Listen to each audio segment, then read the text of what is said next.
2020년 5월 29일 금요일 새벽 기도입니다. 다 같이 찬송 드리겠습니다. 찬송가 322장 세상의 헛된 신을 버리고 같이 찬양 드리겠습니다. 322장입니다.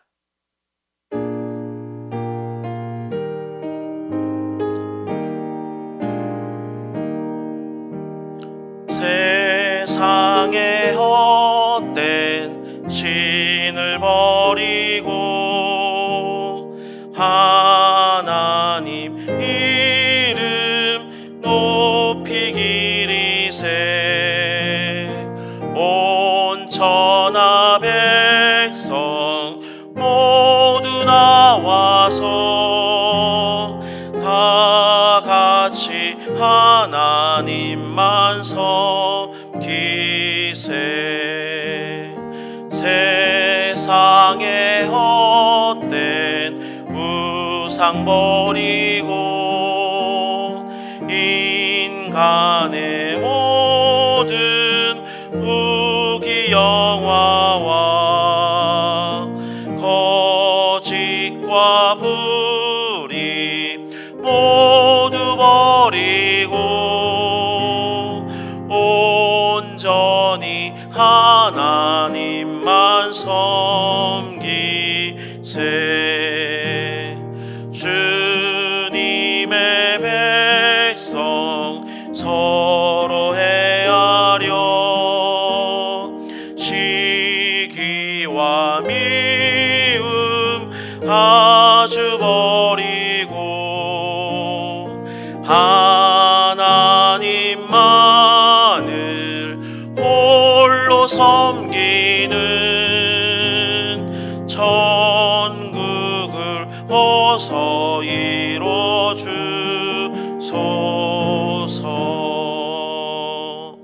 아멘.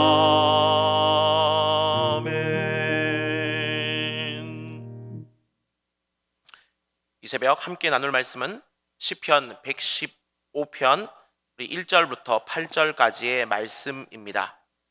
시편 115편 1절부터 8절까지 말씀을 제가 봉독해 드리겠습니다. 여호와여, 영광을 우리에게 돌리지 마옵소서. 우리에게 돌리지 마옵소서. 오직 주는 인자하시고 진실하심으로 주의 이름에만 영광을 돌리소서. 어찌하여 문나라가 그들의 하나님이 이제 어디 있느냐 말하게 하리이까. 오직 우리 하나님은 하늘에 계셔서 원하시는 모든 것을 행하셨나이다. 그들의 우상들은 은과 금이요 사람이 손으로 만든 것이라. 입이 있어도 말하지 못하며 눈이 있어도 보지 못하며 귀가 있어도 듣지 못하며 코가 있어도 냄새 맡지 못하며 손이 있어도 만지지 못하며 발이 있어도 걷지 못하며 목구멍이 있어도 작은 소리조차 내지 못하느니라. 우상들을 만드는 자들과 그것을 의지하는 자들이 다 그와 같으리로다. 아멘. 5월 29일 금요일 지금 이 시간 인터넷으로 예배를 드리는 모든 성도님들께 은혜와 평강이 넘치시길 바랍니다. 오늘은 시편 115편 1절부터 8절 말씀을 중심으로 헛된 우상을 버리게 하소서, 헛된 우상을 버리게 하소서라는 제목으로 함께 은혜를 나누겠습니다. 오늘 우리가 살펴볼 시편 115편은 이스라엘이 이방 나라의 그 우상 숭배자들로부터 위협을 받고 모욕을 당하는 그런 상황 가운데 기록된 서신입니다. 그래서 시편 115편을 해석하는 열쇠가 있다면 그것은 바로 2절입니다. 어찌하여 문나라가 그들의 하나님이 이제 어디 있느냐 말하게 하리까입니다. 그렇다면 이 2절에서 중요한 단어가 하나 있다면 바로 그것은 문나라인데요. 바로 이 2절에서 의미하는 그 문나라가 어디를 말하는 것일까요? 바로 이 문나라를 어떻게 해석하느냐에 따라서 이 시편 115편이 기록된 그 배경이 조금씩은 달라질 수 있습니다. 첫 번째로 문나라는 애굽을 의미하며 시편 115편은 모세가 홍해 앞에서 적군의 추격을 당하는 상황에서 지어졌다라는 견해가 있습니다. 하지만 이 출애굽기 본문에서 애굽이 하나님을 모욕하는 그런 내용이 기록되어 있지는 않습니다. 따라서 이 견해는 오늘 본문과 조금 맞지 않습니다. 둘째는 문나라는 페르시아를 의미하며 모르드게와 에스더가 민족 멸절이라는 위기 상황 가운데 오늘의 시편을 기록했다라는 바로 그 견해입니다. 하지만 이 모르드게와 에스더의 대적자로 등장하는 하만이나 이 페르시아 사람들이 하나님을 모욕하는 그런 이야기 역시 그 본문 가운데는 등장하지 않습니다. 따라서 이 견해도 조금은 부적절합니다. 세 번째로 문나라는 바벨론이며 이 풀무불에 던져진 다니엘의 세 친구들의 그 상황을 염두에 두고 오늘 본문의 시편이 기록되었다는 견해도 있습니다. 그런데 이 이야기를 기록하고 있는 다니엘서 3장도 하나님을 모욕하는 그 이야기가 직접적으로 기록되어 있지 않습니다. 오히려 하나님을 찬송하라라는 이야기가 기록되어 있을 뿐입니다. 그래서 이 견해 역시 맞지 않습니다. 그리고 네 번째와 다섯 번째 견해는 이방 땅 바벨론에서 포로 생활을 하던 그 시대나 혹은 포로 귀환 이후에 경건한 신앙인에 의해서 이 본문이 지어졌다, 시편이 지어졌다라는 견해가 하나 있고요. 또 하나는 히스기야 시대에 예루살렘을 쳐들어온 그 아수르 군대의 위협에 직면해서 본 시편을 지었다라는 그런 견해 역시 있습니다. 이 네 번째와 다섯 번째 견해가 학자들로부터 가장 많이 지지를 받는 견해입니다. 근데 우리가 하나 염두에 둬야 될 것은 2절에 등장하는 그 표현들은 이 문나라의 어떤 멸시적인 바로 이 질문들은 고대 근동에 있어서 전쟁과 관련된 어구입니다. 곧 적군이 섬기는 그 신을 모독함으로써 그 상대편의 사기를 떨어뜨리기 위한 의도를 가지고 보통 많이 사용하고 있던 그런 표현이다라는 것입니다. 따라서 이 시편 115편은 전쟁과 관련되었다라고 우리가 볼 수 있고, 그렇게 보았을 때 포로 귀환 시기보다는 히스기야 왕 시대의 아수르의 침입과 연관되어 있다라고 보는 것이 조금 더 적절할 것입니다. 이 히스기야 왕은 그의 전후 수많은 유대의 여러 왕들 중에서도 그러한 자가 없다라고 할 만큼 하나님을 의지하는 그런 왕이었고, 하나님 앞에서 정직하게 행한 그런 사람이었습니다.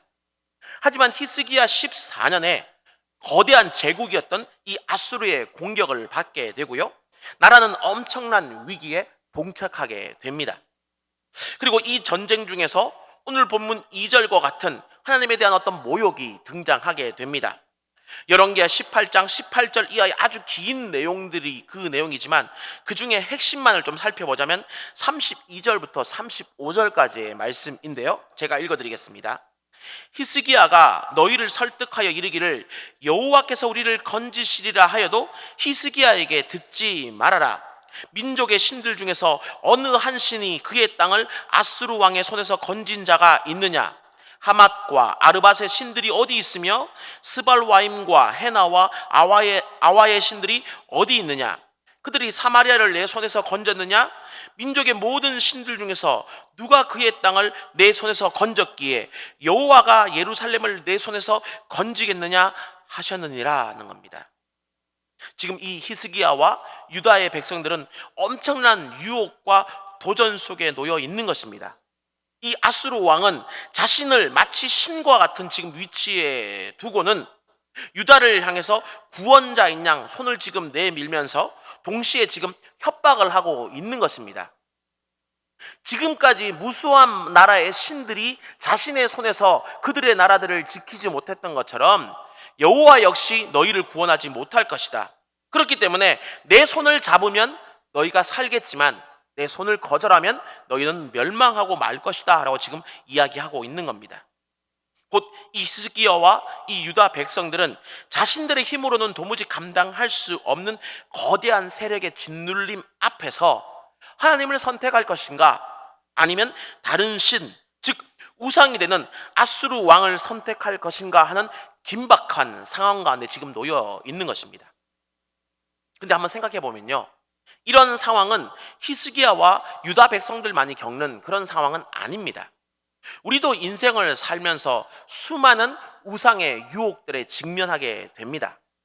하나님을 선택할 것인가, 아니면 세상을 선택할 것인가 하는 바로 그 유혹 말입니다. 주의를 지킬 것인가, 아니면 회사 업무를 보거나 장사를 할 것인가. 거룩을 지킬 것인가? 아니면 술 한 잔쯤은 눈 감아 줄 것인가? 정직할 것인가? 아니면 내 자리를 보존하기 위해서 회사나 상사의 비리에 눈을 감을 것인가 하는 이런 수많은 유혹들 말입니다. 그리고 때론 조금만 세상과 타협하고 조금만 부정하고 조금만 세상의 방법을 선택하면 그 어려움에서 벗어날 수 있을 것처럼 보입니다.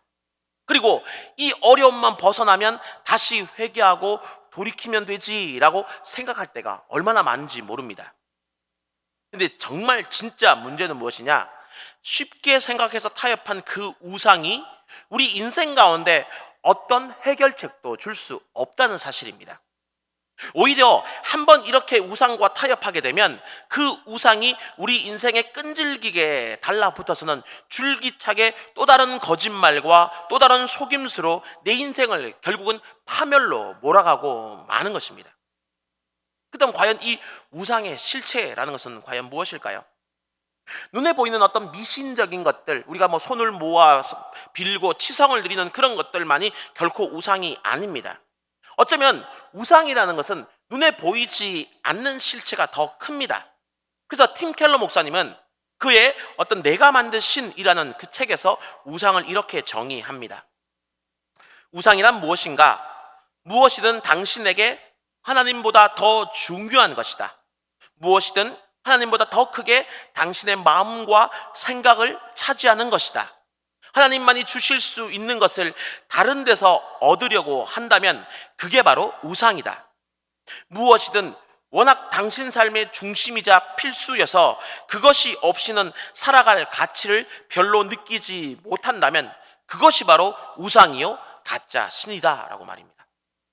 그래서 돈, 가족, 권력, 성취감, 외모, 건강, 지식, 이성, 성공 뭐 등등 그 어떤 것이든 하나님보다 우리 마음을 더 지배하고 있다면 또 주님보다 더 큰 삶의 의미를 우리에게 주고 있다면 바로 그것이 우상입니다. 근데 이 우상의 본질이 진짜 또한 문제입니다. 오늘 본문 4절과 8절은 이 우상이라는 것이 본질적으로 어떤 존재인가를 잘 보여줍니다. 4절 이하를 읽어보면요, 그들의 우상들은 은과 금이요 사람이 손으로 만든 것이라. 입이 있어도 말하지 못하며 눈이 있어도 듣지 못하며 귀가 있어도 눈이 있어도 보지 못하며 귀가 있어도 듣지 못하며 코가 있어도 냄새 맡지 못하며 손이 있어도 만지지 못하며 발이 있어도 걷지 못하며 목구멍이 있어도 작은 소리조차 내지 못하느니라. 우상들을 만드는 자들과 그것을 의지하는 자들이 다 그와 같으리로다 하는 것입니다. 결국 우상이란 무엇입니까? 인간이 스스로 만들어낸 것에 불과합니다. 그래서 그 우상이 인간에게 해줄 수 있는 것은 아무것도 없습니다. 입이 있어도 말하지 못하고 눈이 있어도 보지 못하고 귀가 있어도 듣지 못하고 코가 있어도 냄새 맡지 못하며 손이 있어도 만지지 못하고 발이 있어도 걷지 못하며 목구멍이 있어도 작은 소리조차 내지 못하는 그런 사람이 만든 우상이 과연 우리 인생 가운데 무엇을 해줄 수 있겠습니까? 아무것도 없습니다. 따라서 이 우상을 만들거나 의지하는 자들은 우상과 같은 신세가 될 것입니다. 보지 못하고 듣지 못하고 느끼지 못하고 표현하지 못하는 그 어떤 의미 있는 움직임도 만들어내지 못할 그런 존재가 될 것입니다. 우상이 원래 그런 존재이기 때문입니다. 근데 정말 다행인 것은 히스기야는 이 우상을 의지하지 않았습니다. 절박한 그 상황에서 우상이 아닌 하나님을 의지하고 선택했습니다. 열왕기하 19장의 어떤 기록인데요, 히스기야 왕이 듣고 그 옷을 찢고 굵은 배를 두르고 히스기야가 사자의 손에서 편지를 받아보고 여호와의 성전에 올라가서 히스기야가 그 편지를 여호와 앞에 펴놓고 그 앞에서 히스기야가 기도하여 이르되 우리 하나님 여호와여, 원하건대 이제 우리를 그의 손에서 구원하옵소서. 그리하시면 천하 만국이 주 여호와가 홀로 하나님이신 줄 알리이다 하니라 하는 겁니다. 그렇습니다. 히스기야는 이 절체절명의 순간에 우상이 아니라 하나님을 선택했습니다. 하나님께 나가 그의 모든 상황을 아뢰며 하나님의 도우심을 구했습니다. 그러자 하나님은 어떻게 응답하셨느냐? 인간이 도무지 생각할 수 없는 놀라운 방법으로 이 히스기야 왕의 기도를 들어주셨습니다. 열왕기하 19장 35절 말씀인데요. 이 밤에 여호와의 사자가 나와서 아수르 진영에서 군사 18만 5천 명을 친지라. 아침에 일찍이 일어나 보니 다 송장이 되었더라. 어떻게 이럴 수가 있습니까? 그 이유는 하나님은 우상처럼 사람이 만든 신이거나 거짓 신이 아니기 때문입니다. 또한 본문 3절의 표현처럼 하나님은 하늘에 계셔서 원하시는 모든 것들을 행하실 수 있는 분이시기 때문입니다. 더구나 하나님은 사람이 만든 어떤 피조물이 아니라 사람을 만든 창조주이시기 때문입니다. 그래서 하나님은 그 입으로 말씀하심으로 우리가 나갈 길을 밝히 보여주십니다. 불꽃 같은 눈으로 내가 어떤 고통 가운데 있는지, 우리 인생들이 어떤 절망과 좌절 가운데 있는지를 다 보고 계시고 살피고 계십니다. 또한 하나님은 항상 귀를 열어놓고 우리의 간구에 귀 기울여서 들으십니다. 그리고 손이 있기에 인간을 손수 빚어 만드셨고 넘어진 우리를 일으키시며, 또한 발이 있기에 우리의 연약한 인생들과 함께 걸어가 주시고 동행하시는 분이 바로 하나님이십니다. 이런 하나님이 우리와 함께 하시기에 내 작은 신음소리는 의미를 지닐 수가 있고, 우리가 흘리는 그 모든 눈물은 하나님의 마음 가운데 울림을 줄 수 있습니다. 또한 하나님이 말씀하시기에 우리는 갈 바를 깨닫게 되고, 하나님이 동행해 주시고 붙잡아 주시기에 우리는 험난한 이 인생길을 끝까지 완주할 수 있게 되는 것입니다. 그렇기 때문에 우리는 이 시편 기자가 3번이나 반복해서 강조하는 바로 그 이야기에 귀를 기울여야 합니다. 대표적으로 11절 말씀인데요. 여호와를 경외하는 자들아, 너희는 여호와를 의지하여라. 그는 너희의 도움이시요 너희의 방패시로다. 여호와를 의지하라. 그는 너희의 도움이시요 너희의 방패시로다. 바로 이 표현을 시편 기자는 오늘 본문 가운데서 3번이나 반복해 하고 있습니다. 그렇습니다. 하나님이야말로 진실로 우리의 도움이 되시고 방패가 되십니다. 만지시는 하나님, 들으시는 하나님, 인도하시는 하나님, 언제나 살피시는 바로 그 하나님만이 우리의 유일한 참 도움이시오 방패가 되어 주시는 것입니다. 그 다음에 이제 마지막으로 여러분께 묻겠습니다. 여러분은 지금 이런 하나님 그 한 분만을 의지하고 계십니까? 마음과 생각의 그 중심이 언제나 하나님이며 내 삶의 중심이자 필수가 하나님이어서 하나님이 없이는 내 삶이 살아갈 어떤 가치가 없다라고 그렇게 느끼며 살아가고 계십니까? 아니면 혹 다른 것이 이 하나님의 자리를 대신해서 차지하고 있지는 않으십니까? 지금 나의 마음을 사로잡고 있는 것은 과연 무엇입니까? 지금 내게 하나님보다 더 큰 행복과 삶의 의미가 되는 것이 있습니까? 그것이 과연 무엇입니까? 혹은 여러분의 입가에 미소를 짓게 만드는 것이 과연 무엇입니까? 하나님입니까? 아니면 또 다른 무엇입니까? 여러분에게 분명히 말씀드리건대, 만약 그것이 하나님이 아니라면 무엇이든 그것은 다 우상입니다. 기억하시기 바랍니다.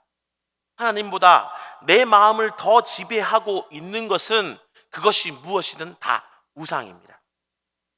그리고 그 우상이 우리 인생에게 뭔가를 해줄 수 있다라고 끊임없이 속삭이고 있지만 그것은 다 속임수요 거짓말입니다. 우상은 허망한 존재이며 그 우상을 의지하는 사람도 마침내는 허망한 사람이 될 것입니다.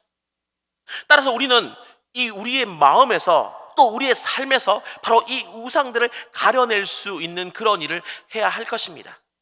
그뿐만 아니라 우리의 참된 신은 오직 하나님 한 분뿐임을 우리가 깨닫고 다시금 그분께로 날마다 돌아가는 일을 우리는 할 수 있어야 하는 것입니다.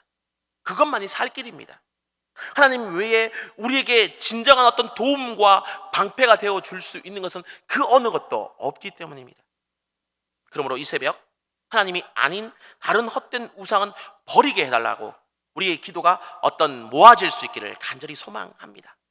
지금까지는 하나님이 아닌 그 다른 것에 우리가 마음을 두었고 삶의 가치를 두었고 내 입에 미소를 짓게 만들었을지 몰라도 이제 다시 한번 우리가 하나님만을 어떤 내 삶의 중심으로, 내 삶의 진정한 가치로, 내 입술의 미소에 참된 주인으로 모시겠다, 그렇게 결단하고 다짐하고 기도하는 이 새벽이 되기를 간절히 소망합니다.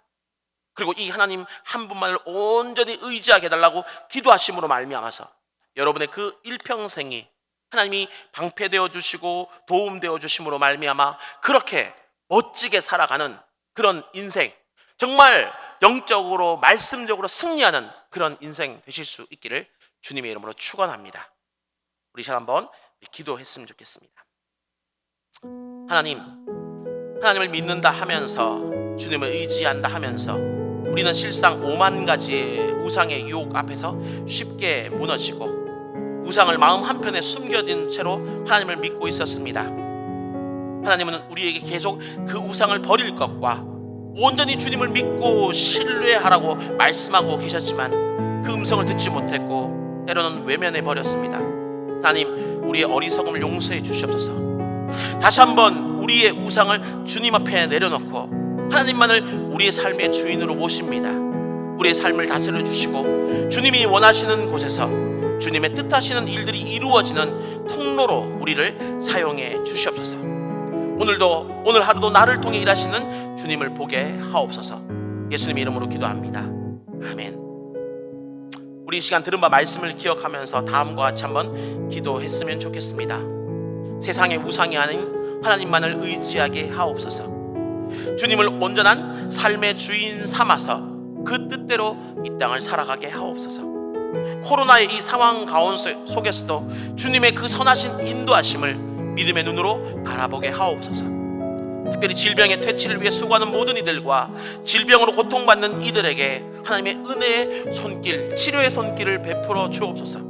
또 우리 교회가 이 위기를 잘 이기게 하시고 믿음으로 한층 더 성숙해지게 해달라고 기도해 주시길 바랍니다. 그리고 이외에 또 금요일 기도 제목을 위해서 기도해 주시길 바랍니다. 특별히 금요일은 가정과 목장 사역을 위해서 기도하는 날인데요, 이 시간 기도하실 때 주여 우리 교회 모든 가정마다 사랑 충만, 말씀 충만, 성령 충만케 해 주시옵소서. 모든 부모마다 축복의 언어를 주시사 서로 격려하며 축복하는 가정이 되게 해 주옵소서. 또 우리 교회 목장에 속한 모든 가정들마다 기쁨과 감사가 넘치게 해달라고 기도해 주시길 바랍니다. 계속해서 담임 목사님을 위해서 기도해 주시고요, 또 주일에 있을 모든 예배를 위해서 또 온 교회가 성령 충만한 가운데 부흥의 역사를 이루게 해달라고 기도해 주시기를 바랍니다. 가정과 목장을 위해서 또 오늘 들은 바 말씀을 두고 합심으로 기도하신 후에 자유롭게 기도하시면 되겠습니다. 이 시간 우리 함께 기도하겠습니다. 은혜 주시고 자비로우신 주님 감사합니다.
you.